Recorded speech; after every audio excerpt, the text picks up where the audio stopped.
Vamos a traer acá unos ejemplos. Vamos a suponer dos personas que están estudiando. Dos chicos que están estudiando en Jabruta. ¿No saben eso, Jabruta? Dos personas estudian juntas, se llaman Jabruta, que son como compañeros de estudio, ¿cierto? Esto pasaba justamente ahora, Benasmani, o sea, entre los tiempos, en la época de vacaciones. La hora, un poco más temprano, antes de que se ponga el sol. Y para aprovechar el tiempo, entre Minha y Arbit, justo la hora de Ben Arbaim, entre los... No estamos hablando de Benasmanin, sino estamos hablando de Ben Arbaim. Ben Arbaim es entre los soles. ¿Qué quiere decir? Ni de día ni de noche. Ya rezamos Minha, todavía no temprano, hay algunas comunidades que rezan Arbit temprano, pero normalmente esperamos a que sea de noche, ¿no es cierto? Entonces, estamos ahora, para aprovechar el tiempo, entre Minha y Arbit, estos dos chicos, ¿qué están haciendo? Están estudiando, están sentados estudiando. Cuando uno de ellos de repente salta del asiento. ¿Por qué? Porque en unos minutos ya va a empezar la oración de Arbit, ya empieza la oración de la noche. Y entonces él, ¿qué quiere? Quiere salir un poco a tomar aire para conversar con los compañeros, conversar un poquito antes de tefilá. Está escrito, nuestros sabios dicen que lo mejor antes de hacer tefilá es entrar a tefilá estudiando, porque uno ya entra con santidad y sigue con santidad. ¿Para qué? Para que la santidad del estudio se siga hacia la tefilá. Pero el Yetzer Hará nos dice, no, están los chicos afuera hablando y entonces vamos a conversar con ellos un poquito.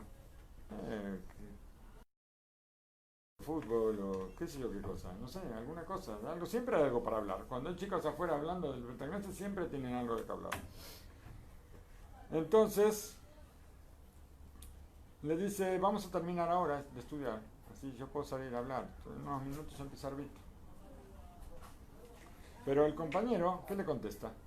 El compañero le dice que terminar lo que estamos viendo, para terminar el tema. Entonces vamos a aprovechar estos momentos para, antes de tefilar, para terminar el tema. Pero el otro no, el otro agarra, se levanta y se va, terminó, ya está. Se va a charlar. Y este se queda en su lugar.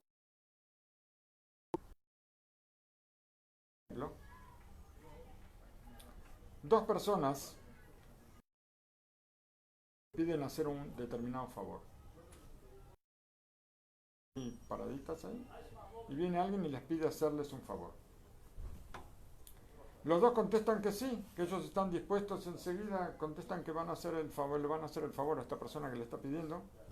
Con mucha alegría, con mucha voluntad.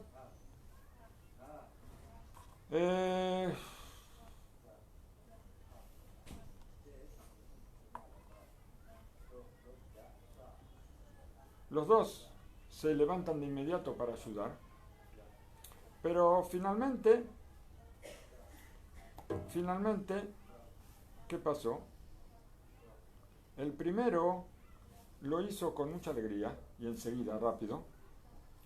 En cambio el segundo no mostró unas ganas de hacerlo. Lo hizo, ayudó también, pero no mostró una fuerza para hacer, para cumplir la buena acción con alegría, como debería ser. Otra realidad. Dos jóvenes son vecinos en un barrio. Las madres los mandan a comprar algo a un negocio, al almacén, al Macolet, ¿sí? La distancia para los dos es prácticamente la misma. Las cosas que le pide la mamá a cada uno es prácticamente lo mismo.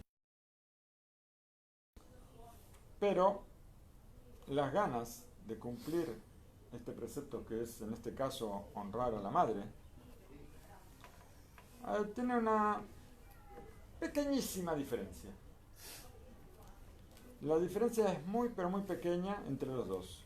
Uno enseguida se apuró para ir al almacén y se apuró porque tenía miedo de que el almacén cierre y que no pueda ayudar a la mamá.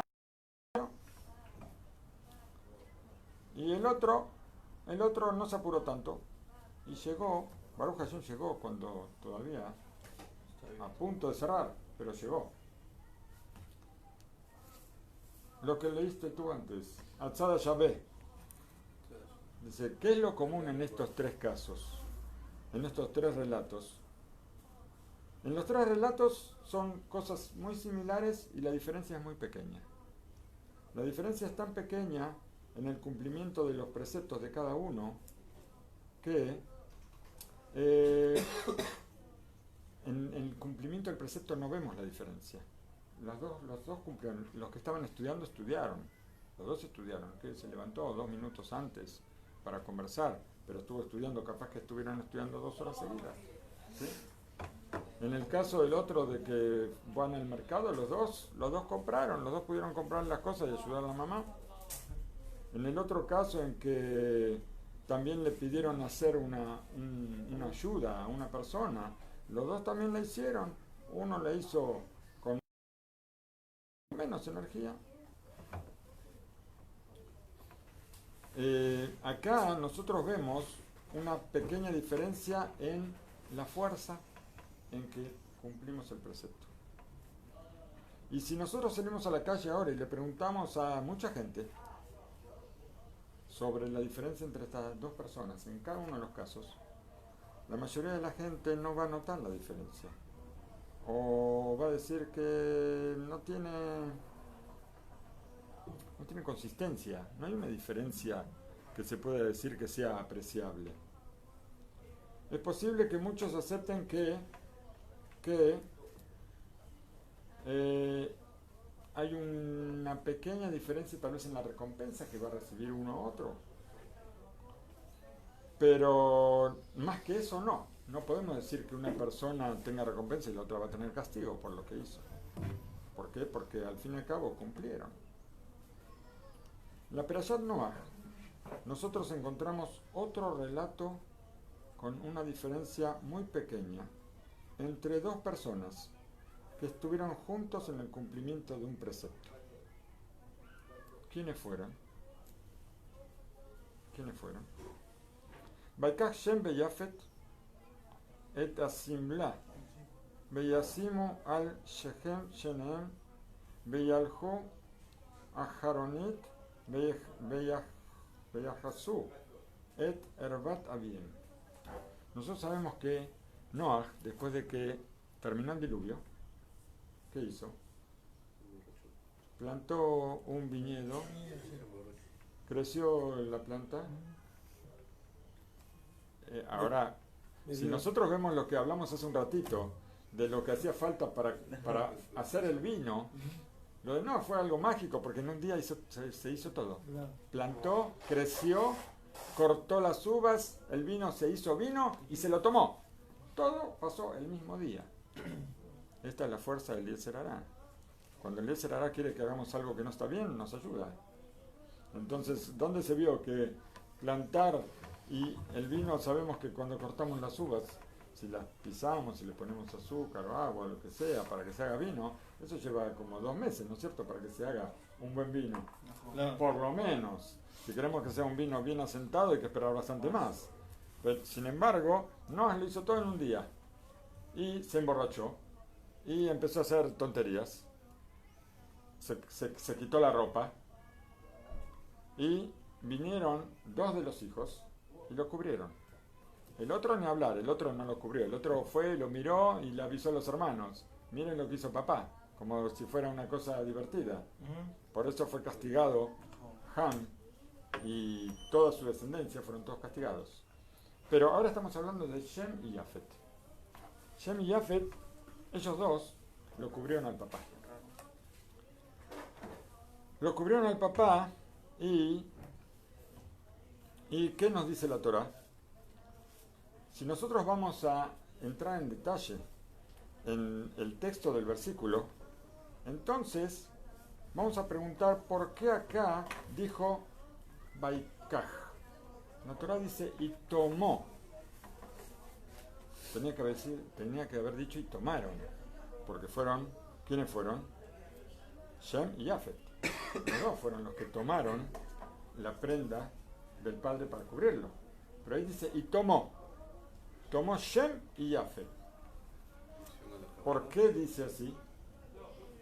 Dice, acá estamos hablando de que cuando tomaron los dos la prenda para cubrir al padre. Y Rashi se ocupa de explicarnos. Dice, en que no está escrito y tomaron, sino y tomó. Así lo trae en base a la Gemara, Rashi lo trae en base a la Gemara Sanedrín. Y esto nos viene a enseñar que Shem fue el que corrió para cumplir el precepto más que Yafet. Y esto despierta una pregunta y nos confunde un poco. Esta corrida, nosotros vemos acá, podemos imaginarnos que esto es una cosa muy simple, ¿no es cierto? Tomar una prenda y cubrir la desnudez del padre no es una cosa complicada como los 3 ejemplos que vimos, es una cosa mucho más simple, ¿no es cierto? ¿Qué trabajo es tomar una prenda? Es solamente la prenda que estaba ahí caída, levantarla y cubrir al padre, nada más. Pero es más elevado. Seguro que sí. Acá no estamos hablando de un esfuerzo grande. No hay una diferencia de esfuerzo entre Shem y Yafet, que es un esfuerzo grande. De todas maneras, la Torah vio que esto hay que publicarlo. ¿Para qué? Publicarlo para todas las generaciones. ¿Por qué? Porque lo que está escrito en la Torah lo leemos hace 2500 años o 3500 años y todas las generaciones lo leen. Cada vez que llegamos a esta fecha leemos la Perashá, leemos esto, leemos Rashi, lo que dice Rashi. Y acá Shem se esforzó más que Yafet.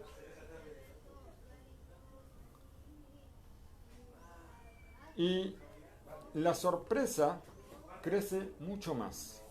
¿Cuándo?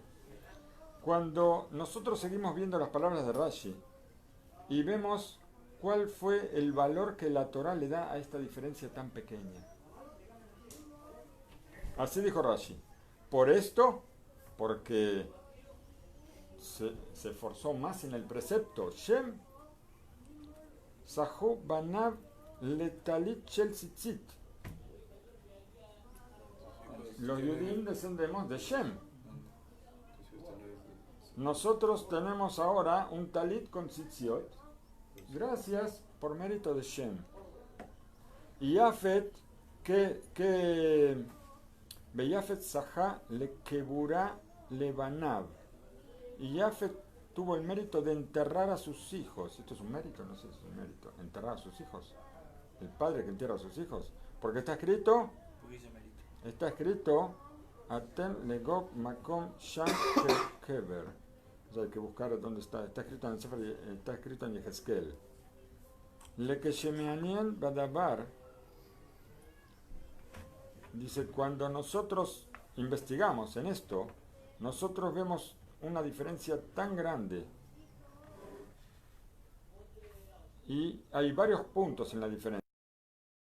Que recibió Shem, que se esforzó, y el premio que recibió Yafet, ¿qué fue premio? No fue un premio, fue un castigo. ¿Pero por qué? ¿Enterrar a los hijos? Dice la misma. Hizo la misma. Dice Sahá. Tuvo mérito. Mérito de enterrar a los hijos no es ningún mérito. No, por eso lo trae acá, como que estamos viendo la diferencia entre una recompensa y la otra. Es muy diferente. Una fue una recompensa grandísima y otra fue un castigo tremendo. Pero para él tal vez puede ser un sahut. En el caso de... ¿Cuál es el sahut? Enterrar a los hijos no es ningún sahut. Enterrar a los hijos es lo peor que le puede pasar a un padre. La ley de la naturaleza es cuando un hijo ve morir a un padre, lo aleno es un sufrimiento, pero es la ley de la vida. Pero al revés, no hay nada peor. No hay nada peor para un padre ver morir a un hijo. Eso es algo terrible. Y esto que por una diferencia tan pequeña. Sobre este punto habló el Rav Salman Soroskin, Sefer Tzadel Brajá, en su libro Osnaim la Torah, Oídos de la Torah, así se llama el libro. Es un libro que hace comentarios sobre la Torah. Dice que tal vez los dos tuvieron un mérito de que con los dos el pago fue ojo por ojo. La recompensa fue ojo por ojo, así dice. O sea, en realidad no es ojo por ojo. Nosotros en español decimos ojo por ojo. En hebreo dice midá que neged midá. Cualidad por cualidad. ¿Sí? Pero nosotros, ¿cómo lo podemos explicar? Cualidad por cualidad. Entonces decimos ojo por ojo. Ojo por ojo. Que tal cual como lo que nosotros hicimos, de la misma forma, Hashem hace con nosotros. Ellos, con mérito de esto, ellos también cubrieron. ¿Por qué?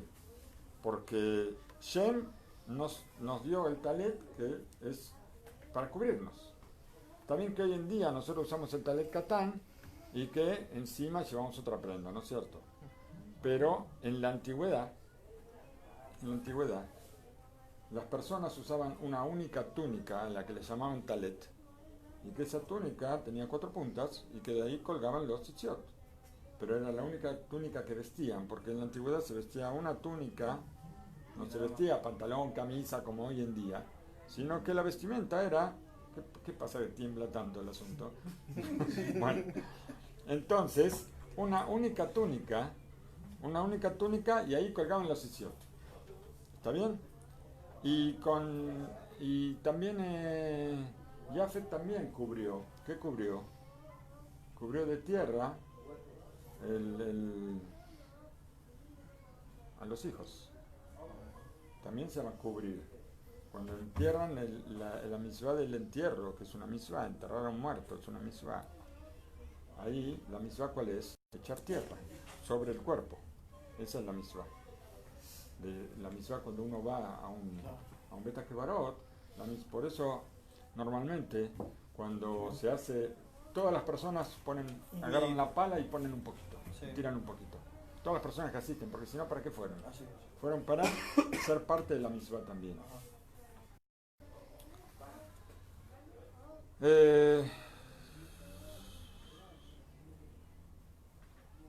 Tal vez, vamos a ver cuál es la diferencia. Shem, que él tuvo un espíritu de vida. ¿Por qué? Porque el apresurarse a cumplir una mitzvah es la fuerza que nosotros tenemos, la fuerza de la vida. Él utilizó esa fuerza ¿para qué? Para cumplir el precepto. Y por eso él tuvo una mitzvah para la vida. La mitzvah del tzitzit es para la vida. Y esto obliga, es una cosa solamente para una persona viva. Porque el tzitzit, a la persona la envuelven con un talet, a la persona que muere, pero no es esta la intención. Todas las personas vivas llevan más talet. Entonces el talet es para la persona viva. En cambio, Jafet, que él se dejó de esperar un poquito, cumplió la mitzvah también, pero se dejó esperar un poco, entonces el mérito de él fue cubrir con tierra la muerte de las personas que enterraron. Otro punto que nosotros podemos encontrar acá en lo que dijo Rav Soroskin, que durante el tiempo ¿cuánto tiempo estuvieron esperando ellos para recibir la recompensa? La mitzvah de tzitzit se dio por el apresuramiento. ¿Por qué? Porque un apresuramiento frente a una lentitud que había en la otra persona, ¿no es cierto? Cuando separan las personas, cuando separaron, todo el pueblo separó, todos los hijos de Shem separaron frente al monte Sinai, ellos recibieron el precepto del tzitzit dentro de los 613 preceptos. Frente a esto, Jafet, él no recibió su recompensa hasta es esto? ¿Qué está hablando acá? Que yo me fiar mar se me dubar de Freseman Shell de Mala Micheloso tal fel. Aparentemente lo que está hablando de que Jafet entierra a los hijos, no está hablando a los hijos propios de él, sino que está hablando a la descendencia de Jafet. Todos los pueblos que surgieron en la historia, salvo Egipto, que Egipto son, y todo lo que es Kush, África, todos son descendientes de Ham. Pero todos los pueblos de Asia, todos los pueblos de Europa, descienden de Jafet. Exclusivamente de Jafet descendieron los griegos y los romanos, descendientes de Jafet, pero estamos hablando del imperio, no los griegos de hoy en día. Los griegos de hoy en día están mezclados con todo el mundo, pero el imperio griego, el imperio romano son descendientes de Jafet. Lo que nos dice acá que su recompensa en el monte Sinaí. En el monte Sinaí se nos ordena el precepto del Tzitzit. Y frente a esto, Jafet todavía no recibió la recompensa. ¿Por qué? Porque cuando venga el Mashiach, en la guerra de Gog y Magog, ahí van a morir todos los otros pueblos, todos van a morir, todos. Israel también, todos van a morir, y después se van a levantar los muertos, ¿no es cierto? Pero en ese momento, cuando mueran, ahí hay que cubrir a todos los muertos, y ahí va a ser cuando Jafet cobra su recompensa. Quiere decir que estamos hablando de una diferencia de más de 3.000 años entre la recompensa que recibe Shem por la mitzvah que hizo con apresuramiento. Una diferencia tan pequeña, ¿no es cierto? Que estamos hablando de cubrir al padre y que él se apuró a tomar la prenda más que el hermano. Shem recibe la recompensa con la entrega de la Torah, y Jafet la va a recibir cuando venga el Mashiach. Y ya la diferencia ya van más de 3.000 años de una cosa a la otra. Cuando seguimos leyendo los versículos de la Perashá, a otro punto que tiene que ver con la recompensa de Shem.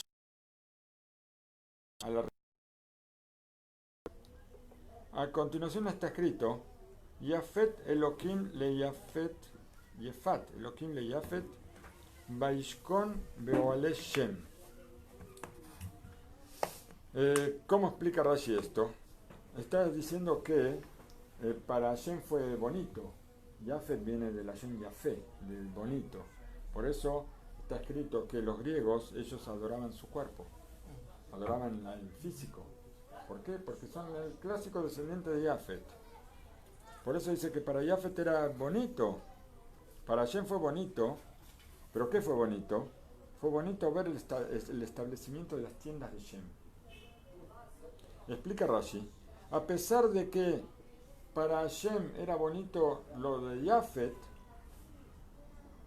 ¿por qué? Porque uno de los descendientes de Jafet fue Koresh. Koresh fue el que construyó el segundo Beit HaMikdash. Él era de los hijos de Jafet y construyó el Bet Sheini, el segundo Beit HaMikdash. Lo Sharta Bo Shehinah, y no se estableció enseguida la divinidad en él.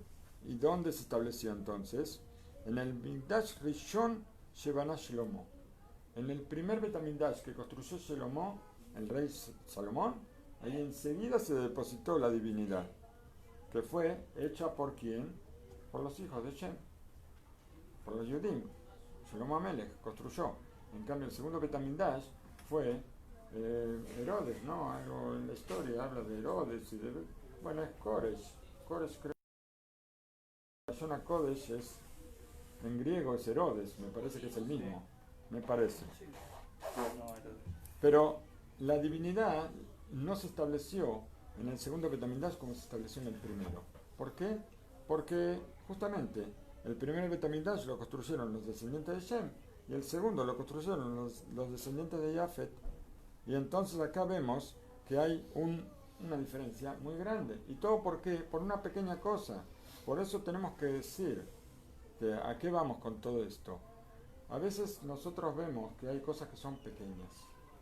cosas que parecen insignificantes y sin embargo tienen un valor muy grande. Nosotros no sabemos cuál es el valor para Hashem de las cosas pequeñas.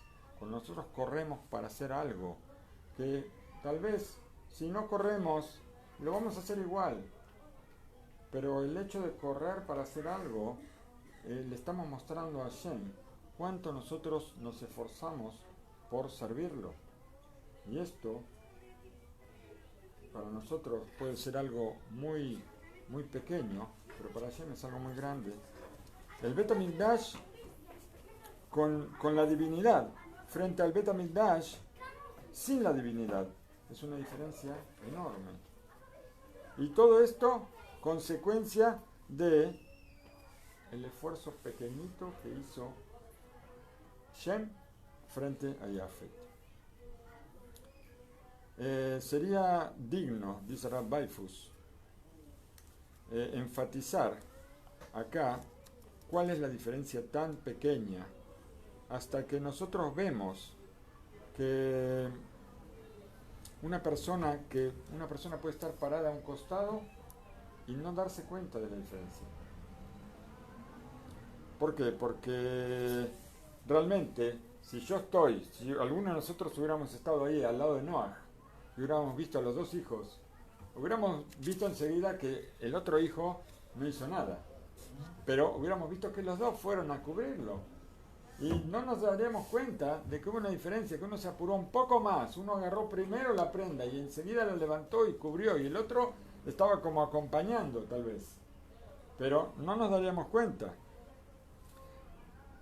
Y todo esto podríamos decir, a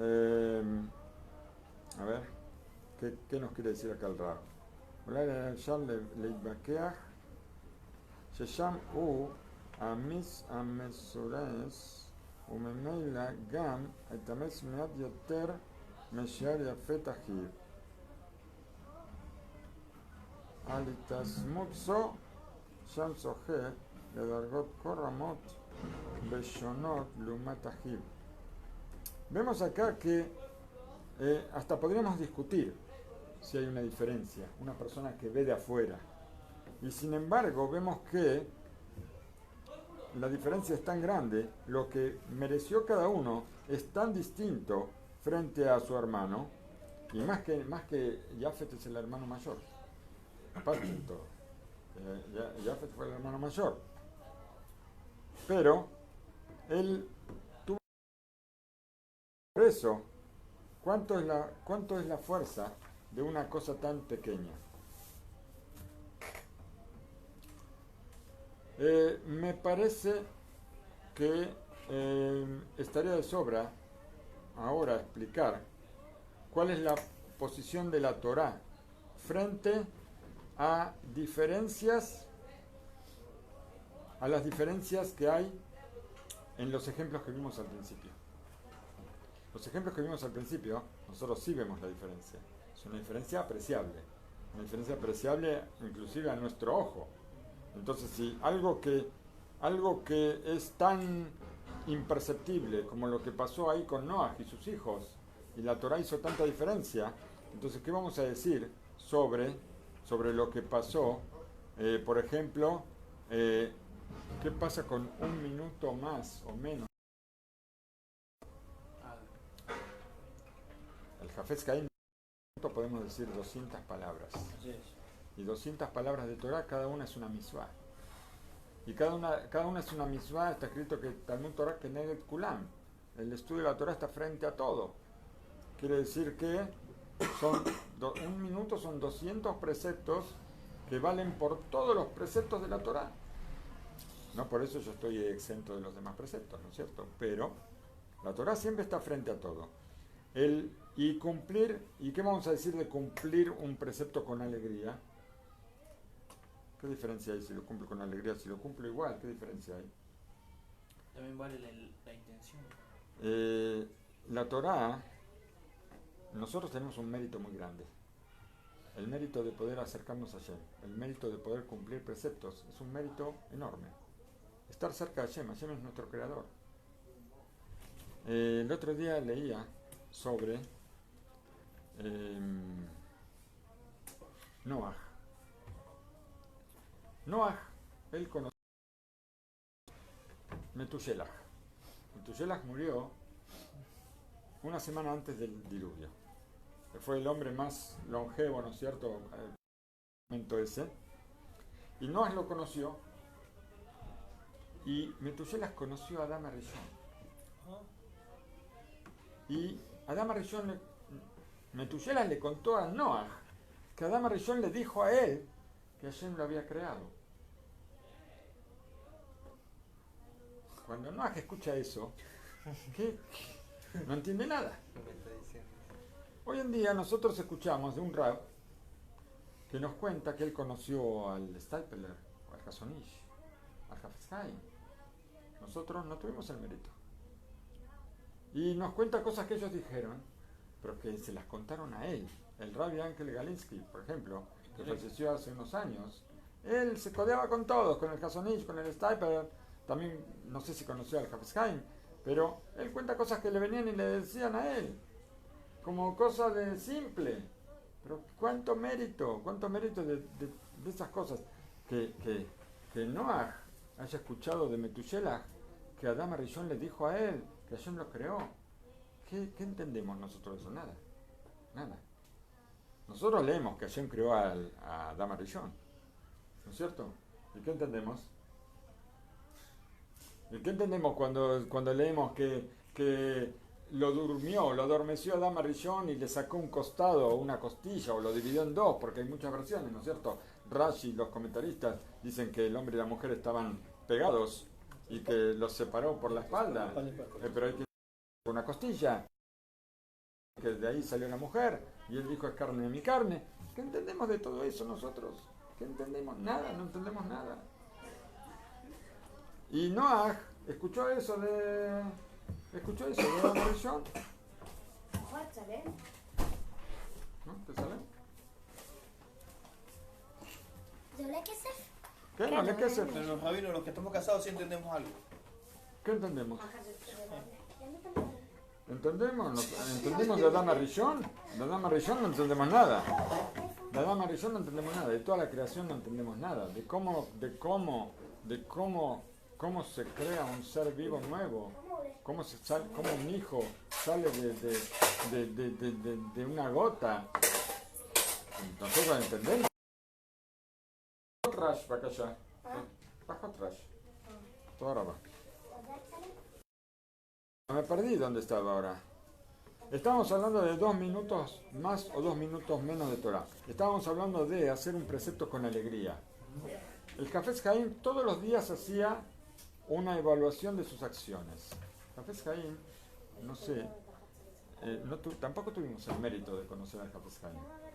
Hafez Haim fue algo grandioso y no había una misma que no cumpla, seguro que no. Pero él hacía balance de sus acciones todos los días lloraba. Tal vez no cumplí la misma con la necesaria alegría. Vemos que la alegría es algo importante, porque nosotros tenemos un mérito. Cumplir una misma no es una carga, es una alegría. Tenemos que estar contentos de que nosotros tenemos el mérito, de que con este precepto nosotros nos acercamos a Hashem. ¿Y qué más felicidad podemos tener que acercarnos a Hashem? ¿Qué hay algo más grato, más... Toda la gente va a decir: estamos sentados acá estudiando Torah, y alguno que otro se quiere dormir o se quiere ir, y cuánto falta para que nos vayamos. Ahora a las 7 nos vamos, falta todavía una hora, y cómo aguantamos a este que está habla y no para. Pero están contentos porque la Torah trae alegría. No sé si todos están contentos, espero que estén contentos. Después me agarran en la esquina y se ocupan de mí, no importa, yo voy a soportar. Rabino, usted, ahora que lo estoy escuchando, usted nos visitó hace 3 años en el Ecuador. ¿Ah? Nos visitó hace 3 años en el Ecuador. 2 años y medio. 2 años y medio. ¿Usted se imaginaba tenernos aquí después de 2 años y medio? Seguro que no. Eso fue su vida. Mío no fue nada. No, ¿quién dice que fue mío? No. Nadie imaginaba. No, nadie así es. Yo no me imaginaba hace 20 años estar aquí tampoco. Así es. Todo Y Baruch Hashem, tampoco me imaginaba estar estudiando, tener el mérito de poder estudiar. Yo hace un tiempo trabajaba y estudiaba lo que podía. Y ahora no me alcanza el tiempo para estudiar. No hay cosas, vemos tantos libros. ¿Existe alguna ciencia? Yo les pregunto, ¿alguna ciencia? Hay muchas ciencias muy avanzadas, ¿no es cierto?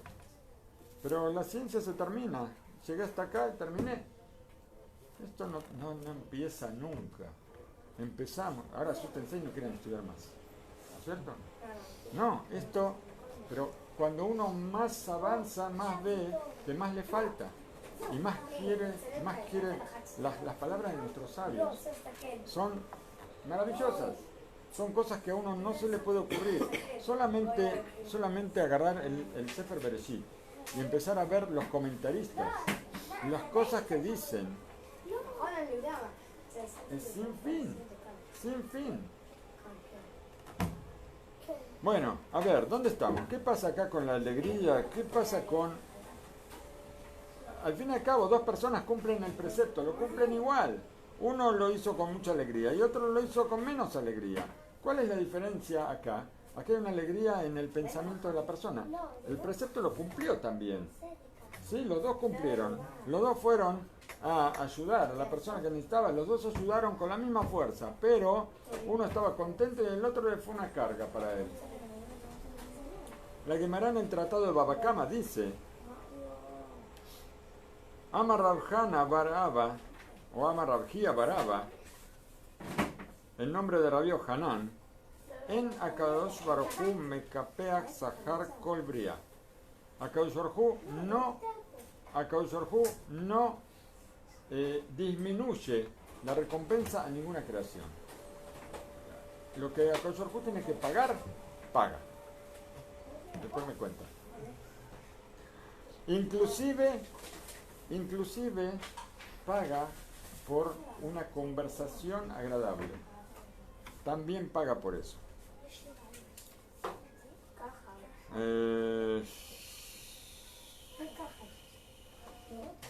¿Qué dice acá? Está hablando de lo que dijo, a ver, Director Gracia Lot, Persumá, Getá, Shenolat Me'ab. Muy bien. Ustedes saben que Lot cuando se salva de Sedom, esto lo vamos a estudiar creo que en la Perashat Lech Lecha, me parece. Ahí habla sobre Lot. Lot era el sobrino de Abraham Avinu, que él se separó de Abraham. ¿Por qué? Porque le vio las praderas, y el Adim Besheket, Besheket. Ananu Lamdim po. ¿Ok? Porque se peleaban los mayordomos. Se peleaban los sirvientes. Entre ambos. ¿Por qué se peleaban? Porque los sirvientes de Lot, ellos le daban a las vacas y a las ovejas, le daban de comer de los campos que tenían dueños, de campos robados. Y los sirvientes de Abraham no. Iban a campos que no tenían dueño, a pastorear. Como había peleas entre ambos, entonces Abraham le dijo: no puede ser que nos peleemos unos con otros. Tú vas a ir a la derecha, yo voy a ir a la izquierda. Y Lot, ¿qué vio? Vio las praderas de Sedom. Las praderas de Sedom estaban todas verdes. Claro. Y dijo: yo me voy para allá, porque allá hay plata. Allá hay plata, yo me voy para allá. Pero no solamente había plata, había maldad. Sedom es el símbolo de la maldad sin escrúpulos. Sedom está escrito en el Pirkei Avot, dice: lo mío es mío y lo tuyo es tuyo. Esto es una cualidad intermedia, dice el Pirkei Avot. Y hay quien dice que es cualidad de Sedom. ¿Por qué? Lo mío es mío y lo tuyo es tuyo. Tú no me pidas a mí de lo mío porque yo no te voy a dar. Yo tampoco te voy a pedir de lo tuyo. Cada uno se arregla con lo que tenga. Esto no es Am Israel. Am Israel es: yo te doy todo lo mío. Yo te doy todo lo mío. Y tú, si eres bueno, también me das todo lo tuyo.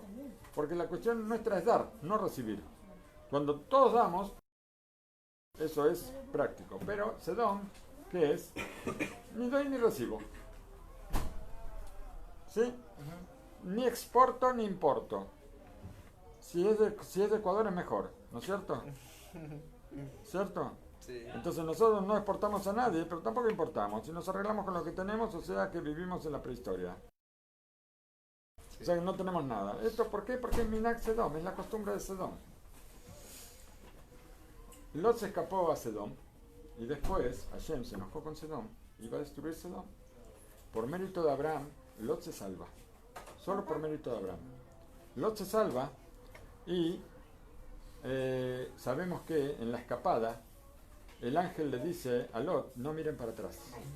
¿Por qué no miren para atrás? La esposa de Lot quería mirar para atrás porque dejaron el oro y la plata, la dejaron en la casa y ¿cómo dejaron ahí? Se iban a quedar sin las riquezas que tenían. Se están escapando. Uno de los comentaristas dice eso. Otro dice que también habían quedado otros hijos de ellos y que ellos estaban viendo. Pero el ángel le dijo, no miren. ¿Por qué? Porque no miren cómo mueren sus hermanos. Esto dijo el ángel. La esposa de Lot se dio vuelta y se convirtió en una estatua de sal. Así está escrito. La mesa. Hay un niñán de la mesa también, bueno, pero no viene al caso. La cuestión es que queda Lot con las dos hijas. Ellos ven la destrucción de Sedón fue como una bomba atómica y donde se destruyó todo. No quedó nada. Las hijas, ¿qué pensaron? Que no había más Pensaron que no había más personas en el mundo. Estaba el papá, el único hombre del mundo, el papá, y ellas las dos únicas mujeres. Cuando muera el papá, se termina la humanidad. Ellas pensaron en Shem Shamayim.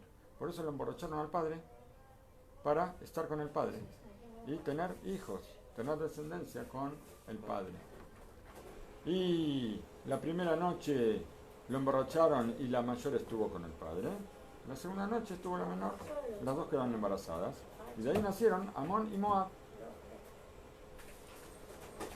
Akadosh Baruj Hu dice que es tan honesto, dice la Gemara, que Akadosh Baruj Hu da premio por una conversación agradable.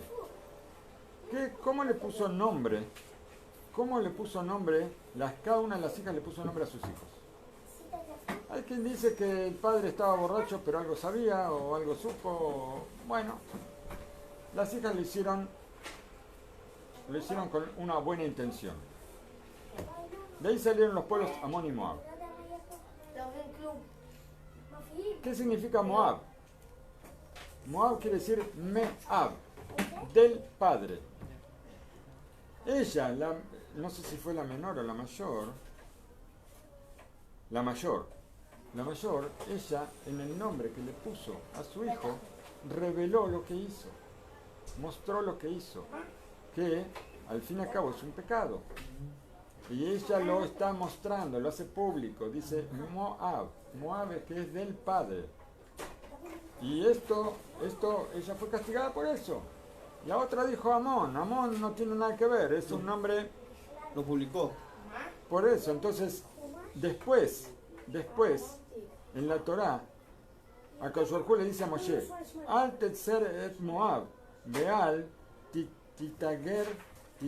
titgar, Bam bemilhamá. Dijo, no vas a hacer sufrir a Moab. No vas a hacer sufrir a Moab y no vas a salir a ellos a la guerra. La guerra no.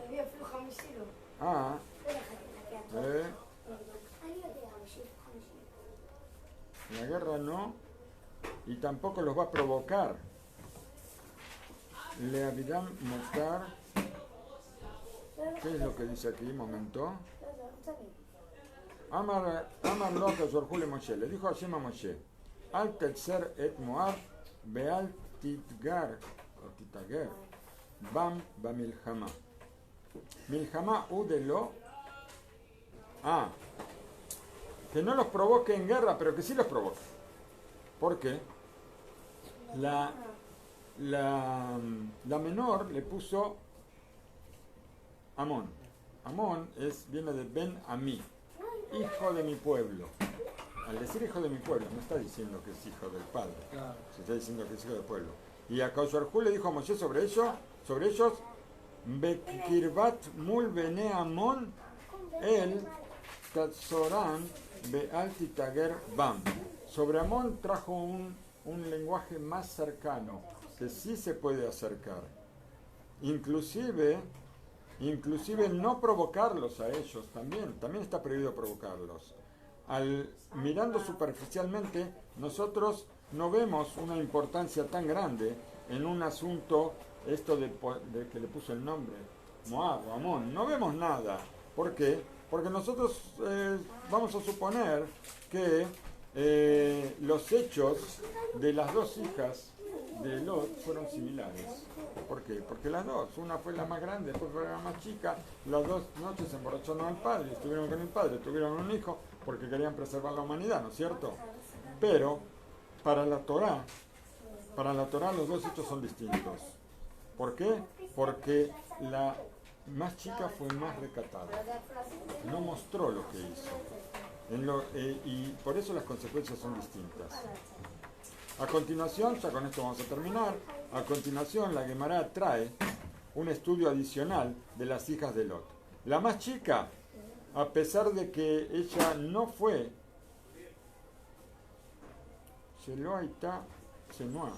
la más grande, a pesar de que ella la más chica no fue recatada, la más chica. Y ella publicó la acción. La más grande publicó la acción, no fue recatada, publicó la acción, ¿cierto? Ella mostró de quién estuvo con el padre y que engendró al hijo del padre. Ella Sakta Betzetza Meromim Neam Arbadorot Lifne Al-Seira Betzestan Arbadorot Lifne Al-Seira Kol Se Mishum She Igdima Et Ajota Laila Echad. Ella tuvo un mérito de que sus descendientes se elevaron 4 generaciones antes que los descendientes de la más pequeña. ¿Por qué? Porque ella se adelantó en el precepto. Ella fue la primera noche. ¿Quién dijo que la más grande tenía que ir la primera? Nadie dijo. Pero de Ruta Moabía salió, que fue la primera, salió Obed, salió Ishai, salió David Amelech y Shlomo de Moab. En cambio de la más chica, que ella fue Mumin, dice acá, Saktash Yasamimeno, Naama Amonit, Sheita Am Rehoban Shel Shlomo. Ella fue madre de Rehoban Shel Shlomo. Y acá vemos, pero un momento, ¿qué? Acá estudiamos al revés, porque él dijo que, acá nos dijo que la primera fue, ella no fue recatada. Así es. Pero sin embargo ella se apuró en la misma. Ella hizo la primera la misma. Como ella hizo la primera la misma, de ella salió Ruth, de ella salió David, y el Mashiach va a salir de ella. Va a salir de ella, de la más grande, la que llamó a su hijo Moab, que nació del padre. Y de la otra salió Rehobán, hijo de Shlomo, que él hizo idolatría. Y fue la más recatada. Y ella fue recatada, pero no fue apresurada. Dejó que la hermana cumpla primero la misma. Hasta se podría decir, acá vemos cuál es la fuerza de cumplir la misma con la persona.